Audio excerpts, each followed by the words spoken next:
Assalamualaikum warahmatullahi wabarakatuh.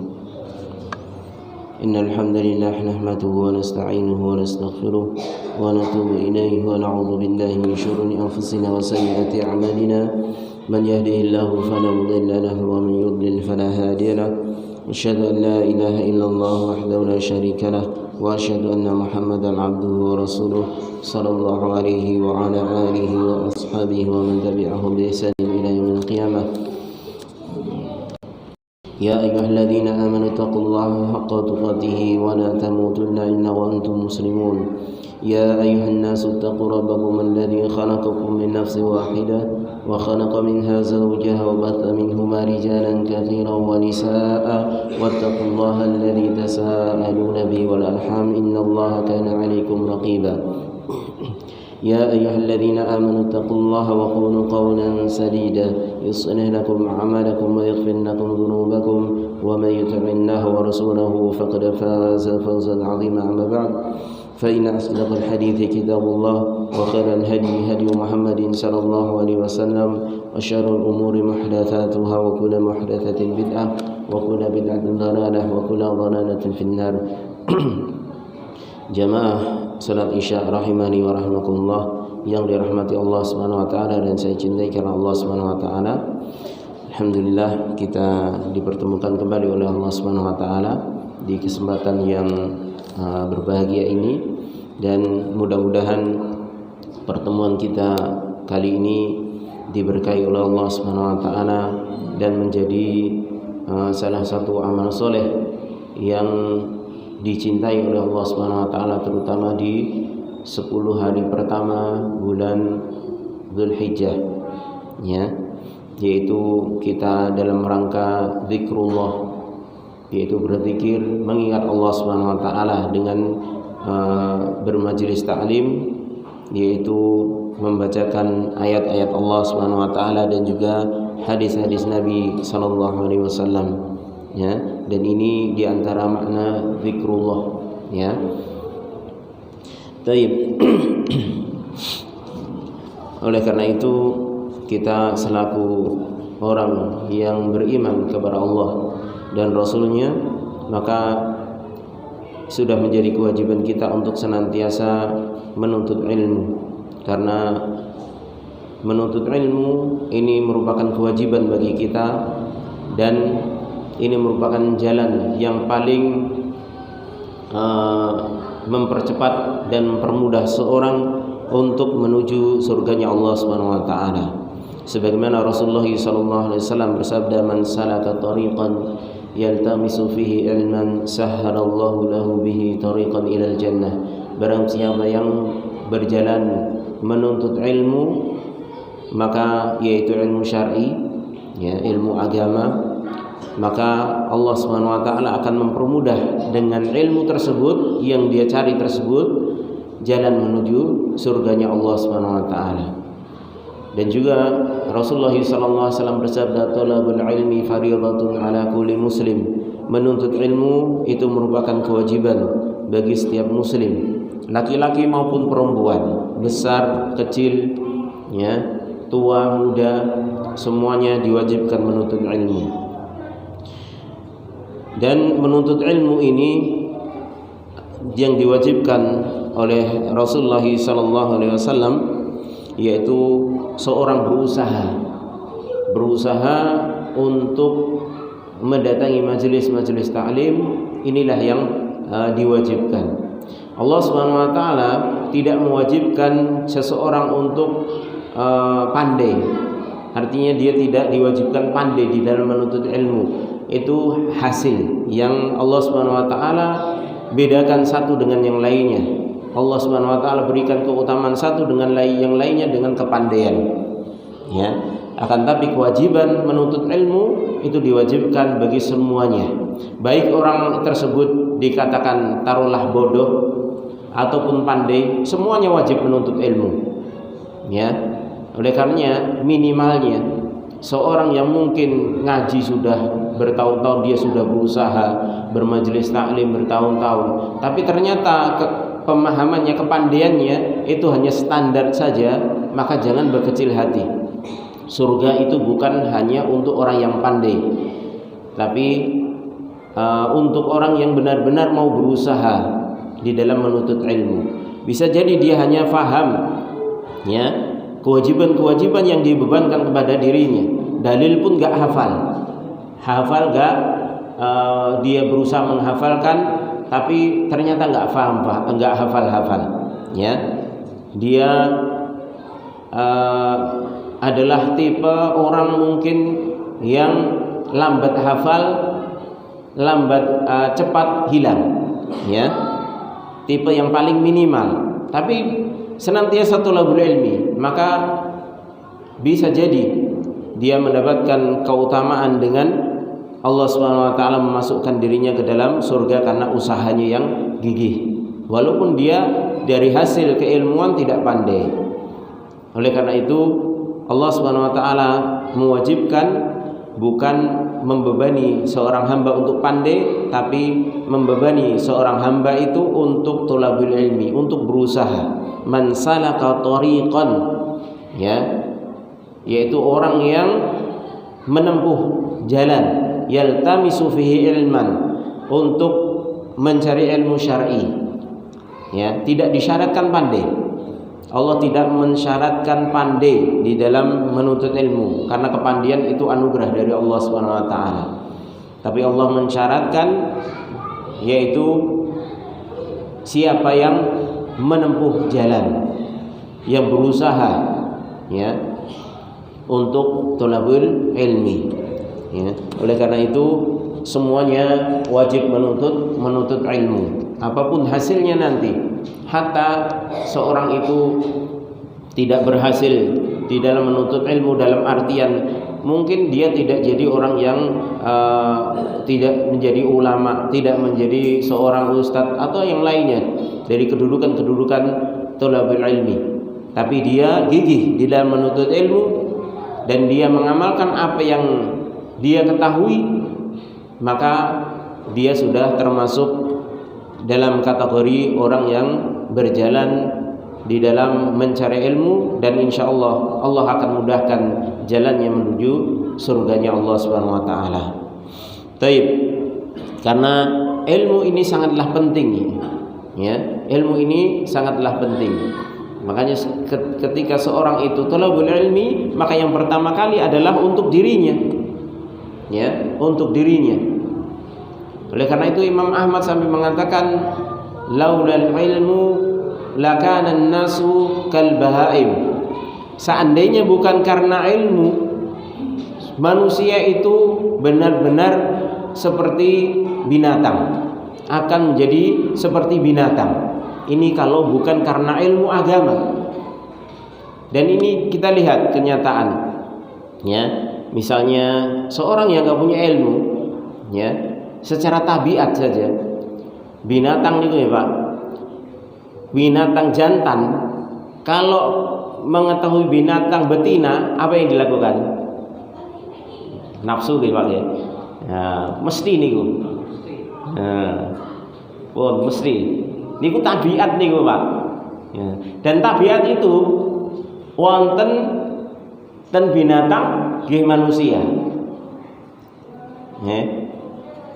Mboten sah selak Pak, kula men mboten selak. Nek ngerti sah wedok ayu, pikirane napa Pak? Nek kewan ngerep nggih Pak. Menungso jane ya ngono kuwi Pak. Ning gandeng awake dhewe niki dibekali pikiran kalih ilmu, oh ngono kuwi ora oleh. Berarti kan iki ilmu, satu poin. Oh ngono kuwi ora oleh. Ya. Makanya orang itu mengatakan ketika mosok ya meh kaya kewan. Nah, karena hewan itu enggak punya akal, enggak akan punya ilmu. Ya. Inilah makna ucapan Imam Ahmad rahimahullah, laulal ilmu lakana an-nasu kal bahaim. Kalau seandainya bukan karena ilmu, ya, khususnya ilmu agama, niscaya manusia itu benar-benar seperti binatang. Ya, ngerti tanggane duwe dit akeh, ya, mobile anyar, gelang kalungnya pingine yo direbut ngono wae. Wis pokoke tak pek aku iso nguasai, iso tak butuhku apa-apa.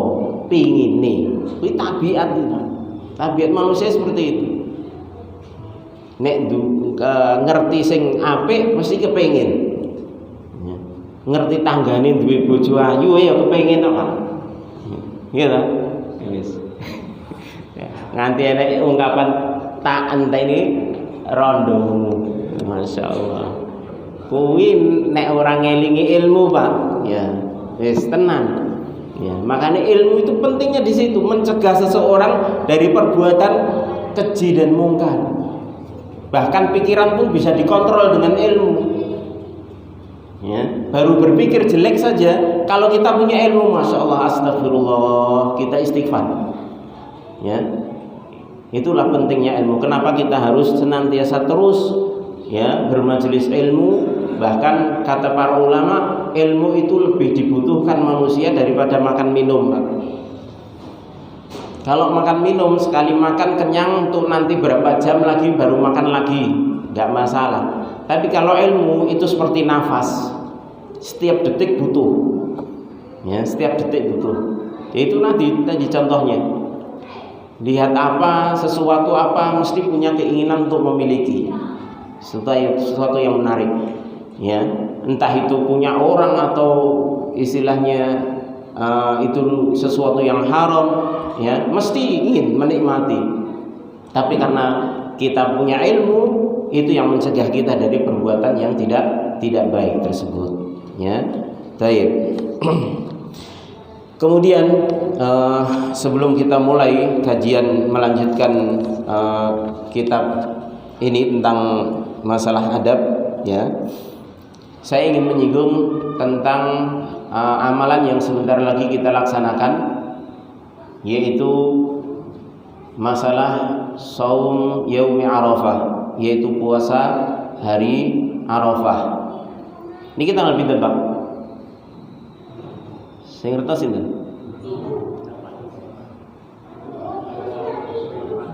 Komariah.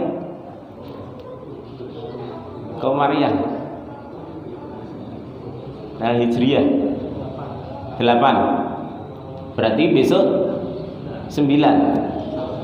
Hah? Sinten sing 7? Besok 8. Ya. Ternyata di sini pun khilaf gitu, Pak. Ya. Ada khilaf, tidak hanya Saudi dengan Indonesia atau Muhammadiyah dengan pemerintah Indonesia, ternyata satu jamaah sabilillah pun khilaf, ya. Ada perbedaan pendapat, ya. Sebenarnya perbedaan pendapat ini sudah dari dulu, Pak. Zaman sahabat pun sudah ada, ya. Makanya ketika kita mensikapi seperti ini, kalau kita lihat di zaman sahabat saja sudah berbeda, maka yang perlu kita ketahui bahwasanya bagaimana para sahabat itu di dalam mensikapi perbedaan. Itu harusnya juga kita harus tiru. Ojo mung niru bedane tok, tapi cara mensikapi ini ora ditiru, ya. Sahabat dulu juga pernah, yaitu Abdullah bin Abbas ketika di Mekah, Muawiyah di Syam. Padahal waktu itu Muawiyah jadi Amirul Mukminin, yaitu pemimpin kaum muslimin seluruhnya, ya.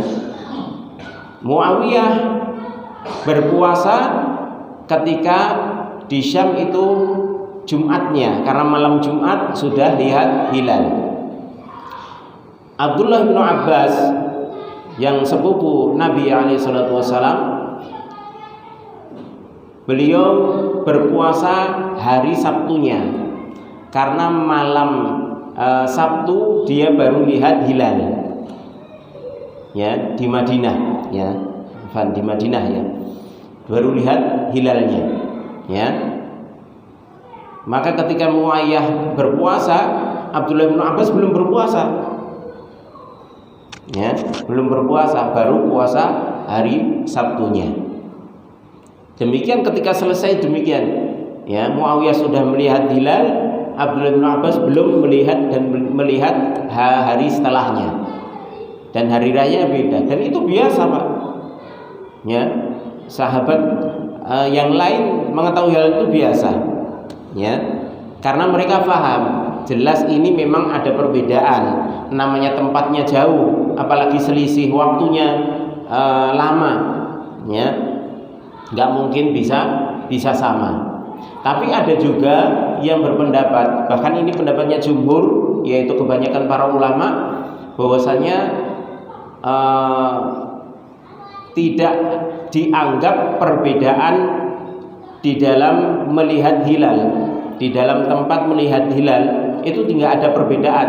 Yang penting salah satu negara Islam itu melihat hilal, mengumumkan melihat hilal, maka negara seluruhnya yang ada itu harus mengikuti. Ini pendapat jumhur, ya. Maka kita lihat, ya, kita lihat yang pertama, ini masalah khilaf, dan ini sesuatu yang wajar, ya, dalam masalah fikih, di dalam beramal, ya. Ini memang sejak dari dulu, ya. Akan tapi seorang muslim tetap harus mengamalkan salah satunya. Nggih mboten? Mosok poso Arafah ping 3. Aku sesuk melu Saudi, ya, poso tanggal 9. Sesuke meneh aku tak melu Indonesia. Ya ora iso. Ya, harus pilih salah satu. Ya. Maka coba kita bandingkan dulu dalam hal ini puasa Arafah. Kita bahas biar nggak bingung Pak. Nanti biar kita kalau lihat saudara kita yang sudah puasa besok atau yang belum, itu juga kita bisa bersikap. Yang pertama, bahwasanya puasa Arafah dari sisi tahun disyariatkannya itu adalah sejak mulai tahun kedua Hijriah. Jadi Nabi SAW hijrah ke Madinah, selang 2 tahun itu sudah disyariatkan oleh Allah SWT puasa Arafah. Adapun haji, kaum muslimin baru melaksanakan haji itu tahun ke-9. Ya, yang pertama kali melaksanakan haji sinten, Pak? Sinten? Yang pertama kali melaksanakan haji tahun ke-9. Boten enten sing betas. Yaitu sahabat Abu Bakar radhiyallahu ta'ala anhu. Waktu itu disuruh oleh Nabi alaihi salatu wasallam untuk menunaikan ibadah haji, dan sekaligus untuk mengumumkan bahwasanya mulai saat itu tidak ada lagi haji yang tawaf dengan keadaan telanjang. Karena waktu itu kaum musyrikin masih melaksanakan haji dengan telanjang. Ya, maka tahun ke-9, ya, itu Abu Bakar radhiyallahu ta'ala anhu diperintahkan oleh Rasulullah SAW untuk menunaikan ibadah haji pertama kali. Adapun Rasulullah ibadah hajinya tahun ke-10, yaitu di tahun beliau wafat. Ya, di tahun beliau wafat, makanya disebut dengan haji wada, yaitu haji perpisahan, di mana haji pertama kali Nabi dan haji terakhir. Ya, perpisahan beliau. Ya, adapun sebelumnya beliau hanya umroh, melaksanakan umroh. Ya, adapun haji hanya sekali saja beliau alaihi salatu wasallam. Ya. Nah, dari sini sudah bisa kita ambil kesimpulan kalau puasa Arafah itu sejak tahun kedua Hijriah, adapun ibadah haji itu adalah tahun 9 yang dilakukan pertama kali oleh sahabat atas perintah Rasulullah, yaitu sahabat Abu Bakar, dan juga waktu itu disuruh menyusul Abu Bakar ke Mekah untuk menunaikan ibadah haji, yaitu Ali bin Abi Thalib radhiyallahu ta'ala anhu. Ya, maka dari sini kita bisa tarik benang merah bahwasanya puasa Arafah, ya, yang disebut oleh kaum muslimin dengan shaumi yaumi Arafah, yaitu puasa hari Arafah, yaitu tanggal 9 Dzulhijjah, itu tidak ada hubungannya dengan ibadah haji atau wukufnya jamaah haji. Karena Rasulullah sudah melaksanakan puasa Arafah sejak di Mekah, sejak di Madinah dari tahun 2 Hijriah. Itu sudah puasa Arafah terus beliau alaihi salatu wassalam. Ya. Adapun ibadah haji beliau laksanakan di tahun ke-10 Hijriah. Kalau pertama kali tahun 9 Hijriah. Dan Rasulullah ketika melaksanakan puasa tanggal 9 Dzulhijjah itu, atau yang disebut puasa Arafah itu beliau tidak pernah mencocokkan di Makkah sudah ada orang wukuf enggak istilahnya di padang Arafah. Enggak, karena kaum muslim pada waktu itu belum ada yang wukuf, belum ada yang haji. Ya, belum ada yang haji ke sana. Ya. Adapun ritual haji itu masih ritual hajinya orang-orang musyrik. Tawafnya masih telanjang, ya, kalau tidak mendapatkan pakaian yang bersih, ya. Makanya tidak ada hubungan antara puasa tanggal 9 Dzulhijjah dengan wukufnya jemaah haji. Ini yang pertama. Yang kedua, puasa tanggal 9 ini hanya disyariatkan untuk orang yang tidak berhaji, tidak melaksanakan ibadah haji. Ya. Adapun jamaah haji itu justru tidak disyariatkan untuk puasa, karena Rasulullah SAW ketika berhaji tahun 10 Hijriah itu, ya, alaihi salatu wasalam, tidak puasa, dan beliau terang-terangan, ya, menampakkan kepada para sahabat yaitu berbuka, karena memang syariatnya tidak puasa bagi jamaah haji. Adapun yang disyariatkan justru di tanggal 8-nya, yaitu hari tarwiyahnya, ya, tanggal 8. Kalau di Saudi sekarang, ya, jadi tadi itu yang disunahkan bagi jamaah haji untuk puasa, tapi sunnah, ya. Adapun tanggal 9-nya besok bagi jamaah haji yang di sana yang tanggal 9, maka tidak disyariatkan, ya, bahkan sunnahnya untuk berbuka. Beda dengan orang yang di luar jamaah haji, ya, itu tidak, itu yang disunahkan untuk puasa tanggal 9. Jadi puasa Arafah atau puasa tanggal 9 ini berkaitan dengan waktu. Adapun jamaah haji yang wukuf itu berkaitan dengan dua hal, waktu dan tempat. Di Arafah dan waktunya tanggal 9. Adapun yang berpuasa ini berkaitan hanya dengan satu hal, yaitu dengan waktu, tanggal 9. Tidak ada kaitan dengan tempat, ya. Berarti dari sini sudah bisa kita ambil kesimpulan, kan, mana yang dari dua pendapat yang harus kita ikuti, ya.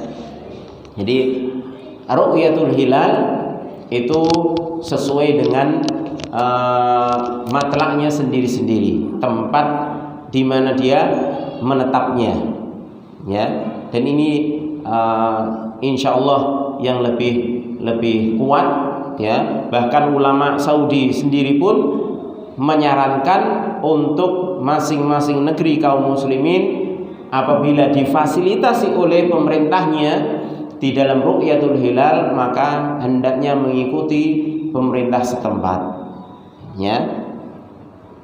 Jadi kalau besok itu di sana sudah tanggal 9, kita baru tanggal 8, ya, kita baru tanggal 8.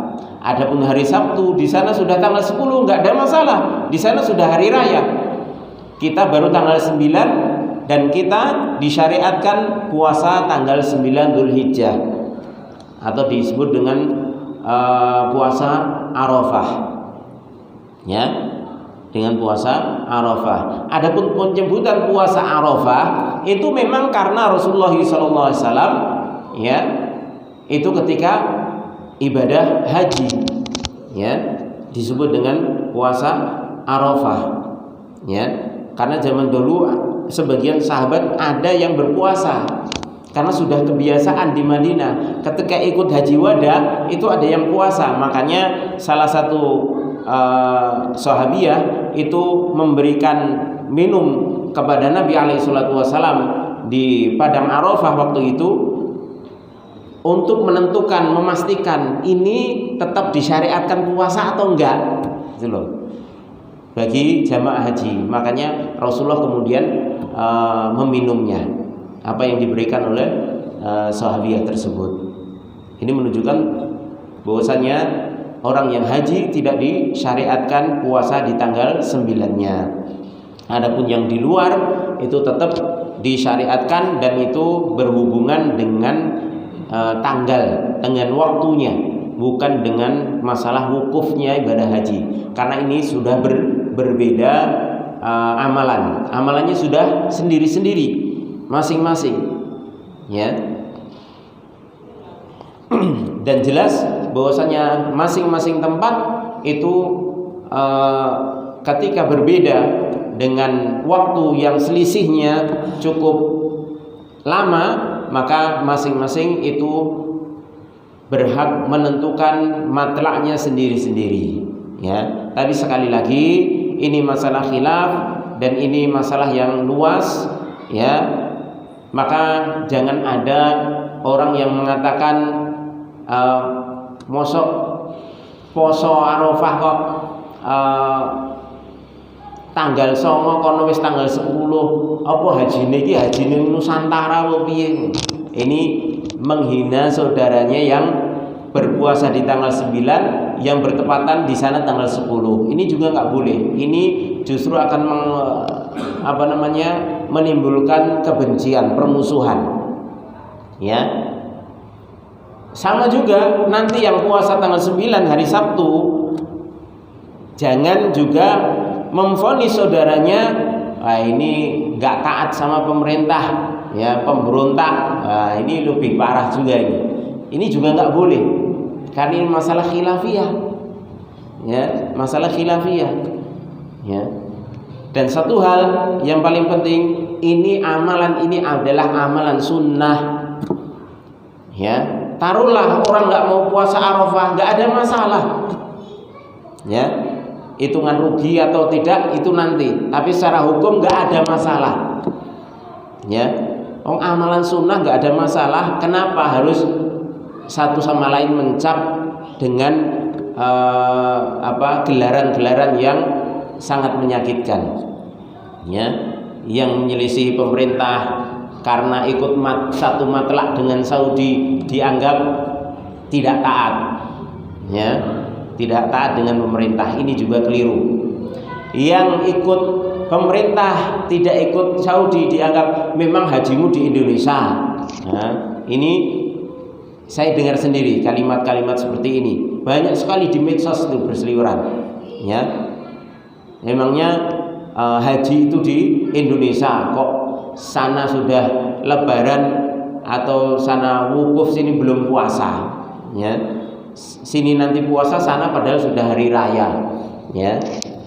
Maka hal semacam ini hendaknya dihindari. Jadi hindari juga untuk men-share kalimat-kalimat yang mengandung provokatif, ya, yang bisa menimbulkan kesalahpahaman, ya. Kalau kita mau ikut Saudi, monggo ikut Saudi, ya. Konsekuensinya menyembelihnya juga hari Sabtu bagi sembelihan yang paling utama, ya. Jangan puasanya besok tapi nyembelihnya nanti hari Ahad, ya. Ya berarti dia melewati hari yang utama. Harusnya kalau besok puasa hari tanggal 9 puasa Arafah, hari Sabtu sudah nyembelih, ya. hari Sabtu sudah menyembelih, ini konsekuen namanya. Ya. Karena apa? Menyembelih yang paling utama itu adalah tanggal 10. Karena ini termasuk amal soleh yang paling dicintai Allah Subhanahu wa taala, yaitu 10 hari pertama. Ya. Di bulan Dzulhijjah antara tanggal 1 sampai tanggal 10. Lah ini 10 hari ini, yang tanggal 10 ini kan hari terakhir. Makanya menyembelih di waktu itu paling utama dibandingkan hari tasyriknya, yaitu tanggal 11, 12, 13-nya. Yang paling utama tanggal 10. Ya. Ya nanti gimana kalau ada orang nitip korban, Pak saya tolong sembelihkan nanti tanggal yang paling utama ya Pak, tanggal 10-nya. Ya. Ternyata mau disembelihnya tanggal 11-nya. Ya, karena dia hari Sabtu sudah hari raya tapi nggak mau menyembelih, nggak berani nyembelih. Ya. Nyembelihnya ikut yang tanggal yang hari Ahad. Ya, ini berarti kurang konsekuen, ya. Maka harus konsekuen. Ya harus yakin. Kalau kita memang satu matlak dengan Saudi, ya harus yakin tanggal Sabtu memungkinkan sembelih. Nggak ada masalah, ya, nggak ada masalah, ya, jangan ragu, ya, yakinnya kalau pas puasa toh, padahal amalan menyembelih ini amalan yang utama, ya. Baik, ini ya, jadi sekali lagi ini masalah yang luas, ya, berkahnya luas, apalagi ini amalan sunnah, ya, bukan berarti saya meremehkan masalah sunnah, cuman untuk agar supaya kita itu faham, karena ini secara hukum adalah sunnah, maka tidak perlu saling menyalahkan, ya. Apalagi satu matlak itu dianut oleh jumhur ulama, yaitu kebanyakan para ulama. Jumhurnya ulama itu satu matlak, ya. Jadi nggak peduli jarak antara satu negara dengan negara lain itu berapa jam, ya, itu nggak peduli. Yang penting satu negara kaum muslimin salah satunya itu sudah melihat hilal, maka semuanya mengikuti. Itu pendapat jumhur. Walaupun dilihat dari sisi yang lebih mendekati kebenaran itu adalah masing-masing adalah satu matlak. Jadi Indonesia insya Allah kalau satu matlak berarti kita mengikuti pemerintah, yaitu tanggal 9 jatuh pada hari Sabtu besok insyaallah taala, ya. Adapun sekarang ini berarti kita masih malam 8 Dzulhijjah, ya. Berbeda dengan kerajaan Saudi Arabia, ya. Baik.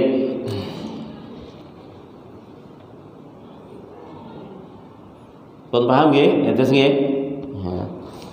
Insyaallah besok yang mau puasa Arafah ikut Saudi monggo. Ya. Kalau yang ikut pemerintah maka hari Sabtu, ya. Adapun saya pribadi memang menguatkan yang hari Sabtu. Artinya ikut ru'yahnya pemerintah setempat, ya. Karena memang ini amalan yang tersendiri, tidak ada kaitannya dengan wukuf di Arafah bagi jamaah haji. Apalagi secara riwayat tadi bahwasanya puasa Arafah itu sejak 2 Hijriah sudah disyariatkan.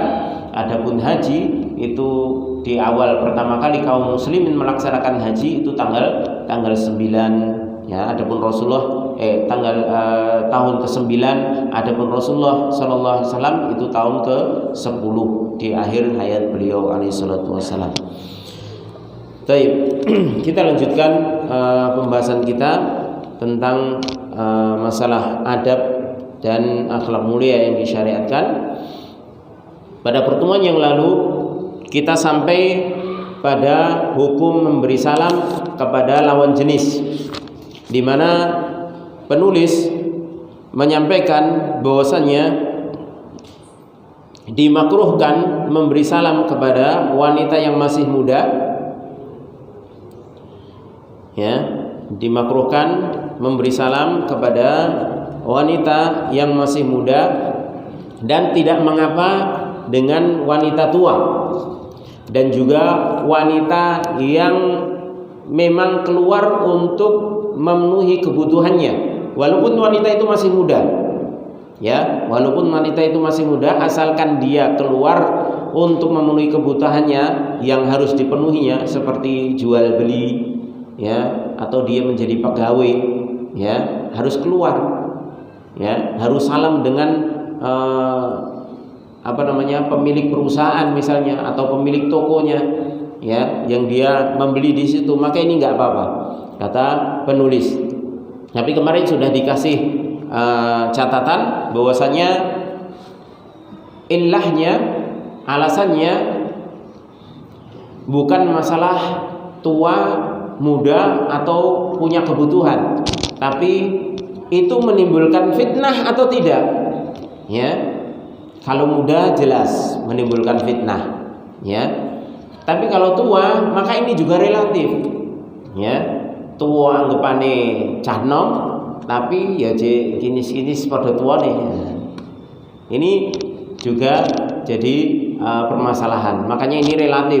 Asalkan dia aman dari fitnah, maka tidak mengapa asalnya, ya. Tapi kalau orang tua, wanita yang sudah tua tapi masih menor, ya, bisa menimbulkan fitnah, maka ini juga tidak diperbolehkan, ya. Adapun alasan beliau li'adamil fitnah bi aswatihinna. Adapun orang tua dan al-barizah, yaitu yang wanita yang keluar untuk memenuhi kebutuhannya, kenapa dibolehkan? Kata penulis di sini, karena tidak adanya fitnah yang ditakutkan dengan suaranya. Wis tuwa suarane kan ya ketika disalam, assalamualaikum mbah, waalaikumsalam. Nah, wis ora menarik blas, ya.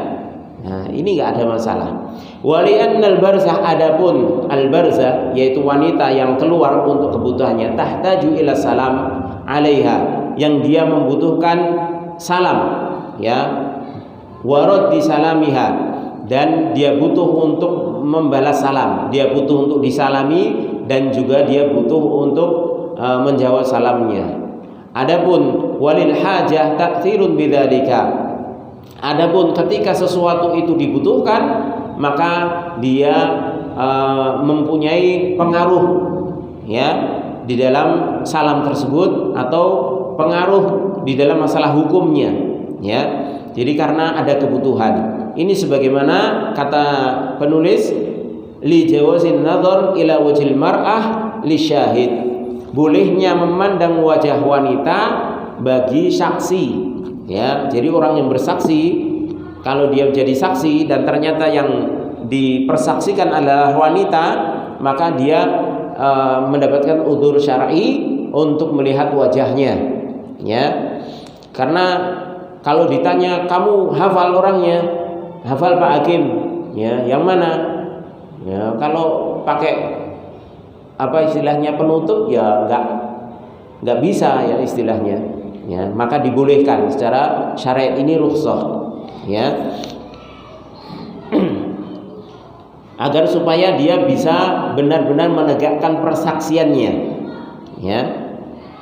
Dan juga seorang wanita pemintal, atau di zaman kita penjahit lah istilahnya, ya, penjahit, ya. Ini juga ada uzur rukhsah untuk dibolehkannya mengucapkan salam kepada wanita tersebut, ya. Misalnya kita datang kepada seorang wanita penjahit, ya, ingin menjahitkan baju, ya, kita salam, ya, ini boleh karena ini ada kebutuhan. Ini termasuk al-barizah tadi, yaitu wanita yang memang ada hubungan kebutuhan, ya. Tapi kalau hanya sekedar wanita jalan, tahu-tahu wah ketoke ayu ya, pengen kenalan, wis tak salami wae. Nah, ini enggak boleh karena enggak ada butuhnya. Beda dengan wanita yang datang ke warung kita misalnya, atau kita datang ke warung wanita tersebut, kita butuh atau dia yang butuh pada dagangan masing-masingnya, maka ini boleh, ya. Kita salam dulu baru kita ungkapkan apa keperluan kita atau dia mengungkapkan keperluannya, ya. Wa hadza kulluhu ta'lilun dzakarahu al-muallif rahimahullahu taala li tajwiz salam 'ala al-barzah. Dan ini semuanya yang disebutkan muallif adalah alasan untuk membolehkan salam kepada wanita yang keluar untuk kebutuhan, ya, 'ala al-barzah li qiyamil hajah. Fayajuzu laka an tanzura ilaiha li hajatil muamalah, maka boleh bagimu untuk melihat kepadanya dalam rangka keperluan muamalah, ya. Jadi hubungan antara laki-laki dan perempuan, kalau memang itu hubungan muamalah yang diperlukan, maka melihat kepada wajah ini dibolehkan, ya. Alasannya apa? Likai tarji'a 'alaiha bidarki wal 'uhdah, agar supaya engkau bisa misalnya mengembalikan sesuatu yang tertinggal atau untuk memenuhi jaminan, mengembalikan jaminan, ya. Faqad yakunu hunaka 'aibun aw tadlisun aw ghabnun, ya, karena terkadang di dalam muamalah itu kalau misalnya jual beli, terkadang kan barangnya ada aib, ya, ada tadlisnya, ya, yang ditutupi, aib yang ditutupi, ya. Itu kan ada kecurangan misalnya seperti itu kan bisa kita kembalikan. Oh, ternyata penjualnya ini tadi, ya. Atau misalnya barang ketinggalan, ada seorang wanita beli di warung kita misalnya, walaupun itu wanitanya masih muda, ya, beli, kita lihat sekilas nggak ada masalah. Terkadang ternyata ada barang yang ketinggalan. Mungkin kita susulkan barang tersebut. Kalau kita nggak melihat wajahnya, bagaimana? Ya, tadi yang beli mana ya? Ya, apalagi kalau akhwatnya apa istilahnya, pakaiannya besar, ya, dan tidak ada apa istilahnya, misalnya nggak memakai cadar, ya, hampir rata-rata jilbaban semua misalnya di satu tempat tersebut, ya. Kalau kita nggak melihat orang niteni wajahnya, maka kita tidak bisa menyusulkan barang yang ketinggalan tersebut, ya, atau untuk meminta jaminan kalau barang tersebut ternyata ada aibnya. Kita beli di satu warung, tempatnya yang jualan adalah seorang akhwat misalnya, ternyata setelah kita pulang barangnya ada cacatnya yang ditutupi, ya, yang tidak diketahui, maka kita boleh mengembalikan barang tersebut, ya. Kita datang ke warung, ternyata yang tunggu sudah lain lagi, ya. Maka kita bisa ungkapkan itu, Pak, tadi yang yang melayani saya tumbas barang niki wau tiang setri, ya sing pundi Mas?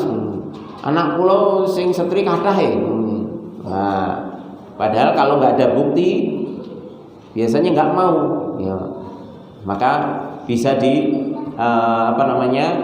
diberi keringanan untuk melihat wajahnya. Ini saja diberi keringanan, apalagi salam, gitu loh. Ini dari sisi pendalilan penulis di sini, ya.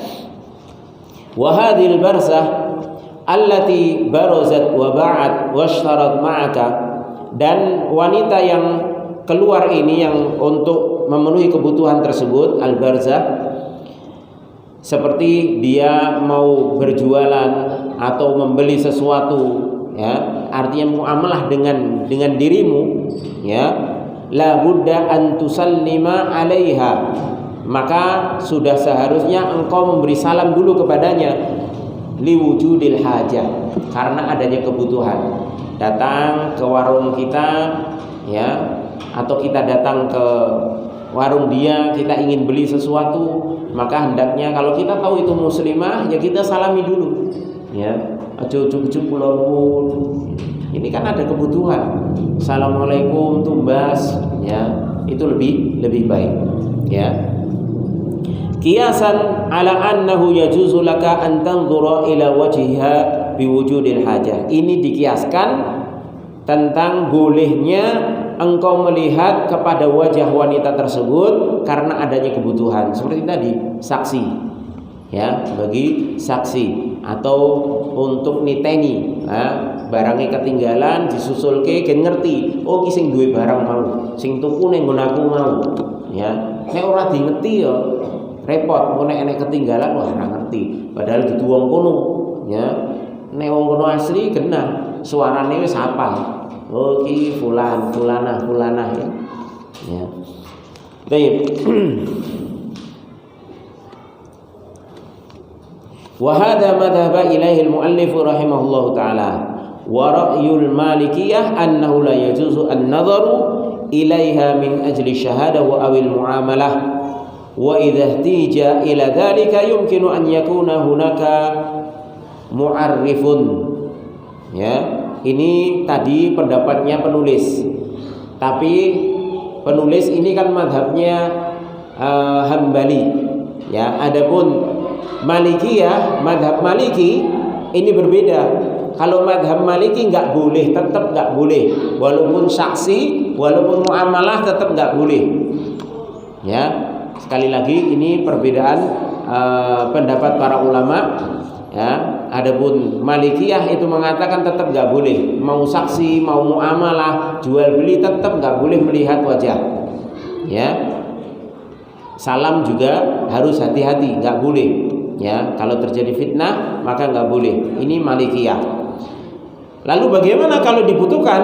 Maka dijawab oleh madhab Maliki, apabila dibutuhkan untuk saksi ataupun muamalah maka dimungkinkan untuk di sana ada mu'arrifnya, yaitu bagian yang memperkenalkan. Maksudnya misalnya dia bersaksi bahwasanya dia melihat wanita ini tadi yang melakukan ini. Ciri-cirinya apa? Ya, di persidangan gak diperlihatkan lagi. Ya, wanitanya sudah ada, saksinya ada, tapi tidak diperlihatkan satu dengan yang lainnya, tidak dipertemukan, tapi dengan wasilah mu'arrif, yaitu yang mencocokkan ini tadi. Misalnya yang mencocokkan juga polisi wanita, misalnya poluannya ini wanitanya yang jadi mungkin tersangkanya, terus kemudian saksinya ini karena saksinya laki-laki, dia katakan tadi hidungnya agak sedikit pesek misalnya seperti itu, maka poluan ini lihat, oh ya cocok. Ya, terus bentuk matanya gimana? Bentuk matanya bulat, poluannya lihat lagi ke wanita tersebut, oh ya cocok. Ya, jadi seperti itu, ada mu'arrifnya. Ya, ada yang bagian memperkenalkan, istilahnya mencocokkan. Seperti di bandara kan, biasanya ada. Ya, kalau ngajak istri bercadar, ya, itu paspornya itu dicocokkan. Biasanya nanti ada bagian tersendiri, ya, yang kalau ada wanitanya itu biasanya nanti dibawa ke ruangan, kemudian dibuka, dicocokkan dengan foto paspornya. Ya, nah ini yang mencocokkan ini namanya mu'arrif. Ya, kalau wanita ya mu'arrifah. Ya, dia wanita yang mencocokkan. Kalau sesama wanita kan nggak ada masalah. Ya, dan ini pendapatnya Imam Malik harus seperti itu. Nggak boleh polisi laki-laki kok suruh buka cadar kemudian lihat fotonya, ya, dicocokkan, itu nggak boleh. Ya, menurut madhab Malikiyah. Tapi adapun madhab Hambali ini membolehkan karena ini rukhsah, karena ini kebutuhan. Ya, karena ini kebutuhan. Jadi dibuka kemudian dicocokkan untuk dokumentasi, ya, agar jangan sampai keliru nanti cadaran ternyata laki-laki, ya, paspornya perempuan. Nah, repot ini nanti, ya. Apalagi banyak kasus-kasus, ya, itu terjadi pelecehan terhadap wanita bercadar yang dilecehkan oleh laki-laki pakai cadar, masuk ke ruang kajian, nggak mau buka cadar, ya, akhirnya dia melecehkan wanita yang bercadar karena wanita bercadar lainnya menganggap dia juga wanita. Ya, nah ini repot. ya, makanya ini diperlukan. Ini ada hajah. Dan kalau ada keperluan, maka syariat itu bisa memberikan kemudahan, ya. Baik. Wa kadzalika sa'ir wa maghasil, ya, yaitu penjahit atau pemintal, ini juga ada rukhsah kata penulis. Wal maghazili alladhi yaghzilu sufa wal qatn. Al maghazil yaitu yang memintal kain wol dan kapas, yaitu ya kayak kalau kita ya sekarang taruhlah penjahit lah, ya. Kalau pemintal ini biasanya kan di pabrik-pabrik, ya, jadikan kain dulu, ya. Baik. Wa kullu man tu'amiluhu an-nisa min arbabit tajair wa sana'i. Dan setiap orang yang wanita itu butuh bermuamalah dengannya, seperti pemilik toko atau pemilik pabrik, ya. Misalnya dia jadi karyawatinya, ya. Dia butuh bermuamalah dengan pemimpinnya, pemimpinnya laki-laki, pemilik perusahaannya, maka dia butuh bermuamalah, boleh dia untuk memberi salam atau sebaliknya, ya, pemilik pabrik yang memberi salam kepada karyawatinya, ini dibolehkan, ya. Baik. Kemudian berkata penulis, masuk pembahasan berikutnya, wala ba'sa bisalami ala sibyan, dan tidak mengapa memberikan salam kepada anak kecil.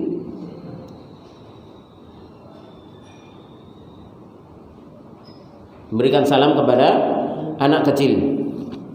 Ta'liman lahum lil adab, dalam rangka mengajarkan adab kepada mereka. Kita tahu asalnya yang kecil itu memberi salam kepada yang besar, ya. Yusallimu shaghir 'alal kabir. Kata Rasulullah SAW, yang kecil itu memberi salam kepada yang besar, itu asalnya. Tapi tidak mengapa memberi salam kepada yang kecil, yang lebih kecil, dalam rangka ta'liman lahum lil adab, dalam rangka memberikan pelajaran, mengajarkan adab kepada mereka. Wa tahbiban li husnil khuluq, dan agar membuat mereka cinta dengan akhlak yang baik. Wa tadriban wa tamrinan ala husnil muasyarah, dan untuk melatih mereka agar supaya senantiasa bergaul dengan pergaulan yang baik, ya. Jadi mengajarkan mereka secara langsung, ya.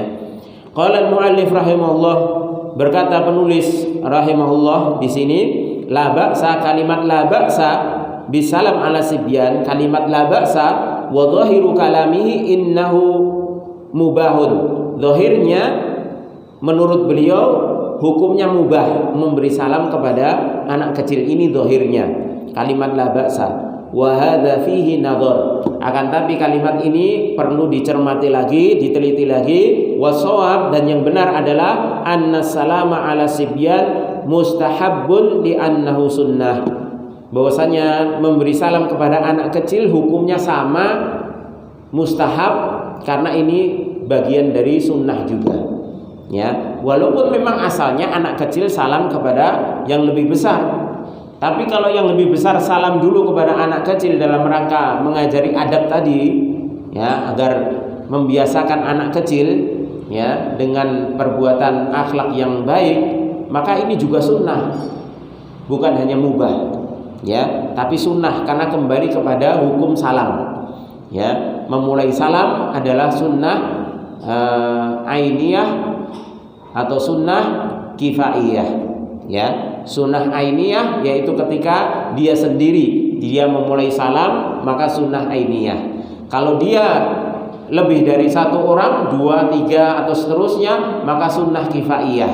Salah satu sudah memulai, maka sunnahnya gugur, ya, sudah gugur bagi yang lainnya. Itu hukum sunnah. Maka memulai salam kepada anak kecil pun itu tetap sunnah, ya. Walihada hakahu An-Nawawi rahimahullah ijma'an.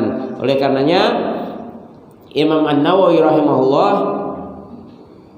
meriwayatkan adanya ijma', bahwasanya memberi salam kepada anak kecil tetap hukumnya sunnah, bukan mubah. Ya, walaupun keluar dari asal, karena asalnya yang kecil kepada yang besar, ya. Tapi yang dilihat bukan dari situnya, yaitu dari hukum memulai sunnahnya. Ya, tidak peduli siapa yang memulai, apakah anak kecilnya atau yang besarnya dahulu, maka tetap hukumnya sama.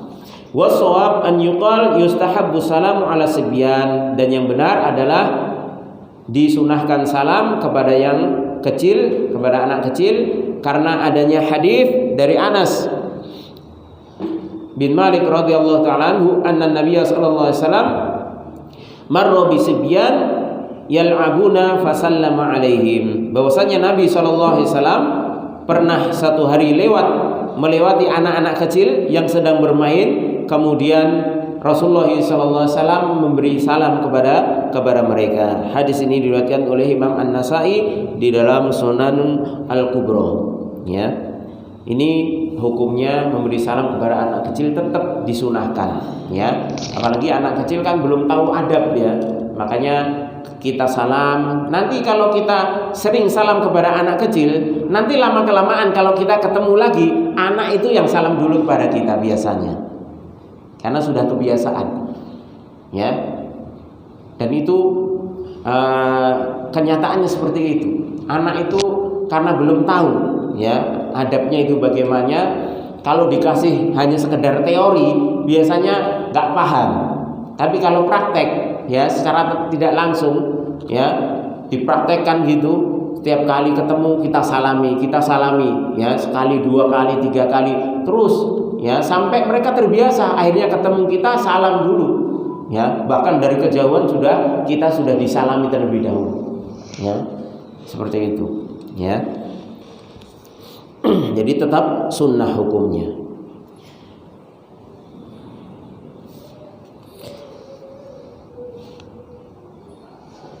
Baik, kita cukupkan dulu pertemuan kita pada malam hari ini. Kita insyaallah pada pertemuan yang akan datang masuk pada apakah disunahkan salam ketika kita berpisah. Ya, kalau kita sudah membahas tentang sunnahnya salam ketika bertemu atau mendatangi satu majelis, kemudian kita datang, kita salam, atau ketika bertemu kita salam, apakah ketika kita mau berpisah dari satu majelis itu disunahkan salam ataukah tidak? Maka insyaallah kita akan bahas pada pertemuan yang akan datang insyaallah taala. Baik. Kemudian sebelum saya tutup, ya, di sini ada sedikit motivasi untuk kita melaksanakan sunnah, yaitu saum yaumi Arafah yang kita laksanakan, karena ini pahalanya besar. Walaupun ini sunnah, ya, sekali lagi, walaupun ini sunnah, tapi pahalanya yang disediakan oleh Allah Subhanahu wa taala sangatlah besar. Dalam sebuah hadis yang diriwayatkan oleh Imam Muslim, Rasulullah sallallahu alaihi wasallam bersabda, ya, ketika Rasulullah sallallahu alaihi wasallam su'ila an shaumi yaumi Arafah, ketika Rasulullah ditanya tentang puasa hari Arafah, beliau bersabda, "Shaumu yaumi Arafah ahtasibu 'ala Allah an yukaffira as-sanata allati qablahu wa sanata allati ba'dahu, wa fi riwayatin yukaffiru as-sanata al-madiyah wal baqiyah." Ya. Rasulullah pernah ditanya, "Ya Rasulullah, bagaimana dengan puasa hari Arafah, yaitu tanggal 9 Dzulhijjah?" Maka beliau mengatakan, "Puasa Arafah, aku berharap kepada Allah Subhanahu wa taala bisa menghapuskan, agar bisa menghapuskan dosa 1 tahun yang lalu dan 1 tahun yang akan datang." Ya, 1 tahun yang lalu dan 1 tahun yang akan datang. Yang jadi permasalahan, ya, ini 2 hal yang sangat luar biasa. Ya, padahal penghapusan dosa untuk dosa yang akan datang itu khusus biasanya kepada siapa? Kepada Rasulullah sallallahu alaihi wasallam. Ya, bahwasanya Rasulullah sallallahu alaihi wasallam itu manusia yang maksum dan dosanya yang telah lalu dan akan datang itu sudah diampuni. Tapi seorang muslim itu bisa mendapatkan keutamaan ini. Ya, keutamaan ini yaitu diampuni dosanya yang telah lalu, itu jelas telah lalu, telah kita laksanakan. Kita telah berbuat dosa banyak. Kemudian yang akan datang bagaimana? Ya, maka dijelaskan para ulama bahwasanya makna penghapusan dosa yang akan datang ini yaitu Allah Subhanahu wa taala akan memberikan taufik ketika puasanya benar dilakukan dengan sesuai dengan tuntunan, ya, dan dia memenuhi syarat-syarat diterimanya amalan, maka dia akan mendapatkan taufik dari Allah Subhanahu wa taala. Setahun yang akan datang itu Allah akan jaga, ya, dari dia terus-menerus melakukan dosa. Artinya mungkin dia tetap berdosa, namanya manusia. Selain nabi tidak ada yang maksum. Tapi ketika dia berdosa, Allah segera memberikan taufik untuk bertobat. Itu maknanya. Ya. Bukan berarti dia nggak berdosa sama sekali, nggak, tetap dia mungkin berdosa, melakukan dosa di tahun-tahun berikutnya. Tapi Allah memberikan taufik dengan segera untuk dia bertobat dan tidak mengulangi dosanya. Ya, ini sebagaimana ketika Allah Subhanahu wa taala menjamin para sahabat itu surga. Ya, bukan berarti para sahabat di masa hidupnya itu tidak melakukan dosa. Para sahabat gak ada yang maksum, mereka juga melakukan dosa. Tapi Allah memberikan taufik kepada mereka. Yang pertama, mereka ketika melakukan dosa, dosa itu bukan dosa yang membuat mereka kufur. Itu yang pertama. Yang kedua, kalaupun mereka melakukan dosa, mereka langsung menyadarinya. Dan ini bimbingan dan taufik dari Allah Subhanahu wa taala. Karena apa? Karena terkadang manusia itu ketika melakukan dosa dia tidak sadar atau tidak merasa berdosa. Ini yang parah. Karena ini tidak mendapatkan bimbingan dan taufik dari Allah Subhanahu wa taala. Oleh karena itu, hendaknya kita bersemangat di dalam melaksanakan puasa Arafah ini, walaupun sekali lagi ini hukumnya sunnah dan ini terjadi perbedaan di dalam penentuannya, maka kita yakini salah satunya dan kita laksanakan dengan penuh pengharapan kepada Allah Subhanahu wa taala, ikhlas dan mengharap pahala dari Allah Subhanahu wa taala, yaitu berupa dihapuskannya dosa-dosa kita yang telah lalu dan yang akan datang, dengan kita dibimbing oleh Allah Subhanahu wa taala di dalam menjalani sisa kehidupan kita berikutnya, sehingga kalaupun kita terjatuh ke dalam satu dosa, Allah Subhanahu wa taala segera membimbing kita dan menunjukkan kita, menyadarkan kita akan dosa tersebut, dan kita segera beristighfar dan tobat kepada Allah Subhanahu wa taala. Ini mudah-mudahan bisa menjadi penyemangat kita untuk melaksanakan ibadah saum Arafah yang insyaallah tanggal 9, yaitu kita berpendapat dengan ru'yahnya pemerintah setempat, yaitu hari Sabtu insyaallah taala, dan kita akan melaksanakan tanggal 10-nya yaitu hari Ahad penyembelihan hewan kurban. Mudah-mudahan Allah Subhanahu wa taala memudahkan usaha kita, rencana kita di dalam rangka kita beribadah kepada Allah Subhanahu wa taala, dan Allah memberikan kita keikhlasan di dalam menjalankannya, dan Allah memberikan ganjaran yang sempurna dan yang lebih baik dari apa yang kita amalkan. Amin amin ya rabbal alamin. Kurang lebihnya saya mohon maaf. Kita tutup dengan doa kafaratul majelis. Subhanakallahumma wa bihamdika asyhadu an la ilaha illa anta astaghfiruka wa atubu ilaik. Assalamualaikum warahmatullahi wabarakatuh. Untuk hari Ahad libur karena bertepatan dengan puasa, bertepatan dengan hari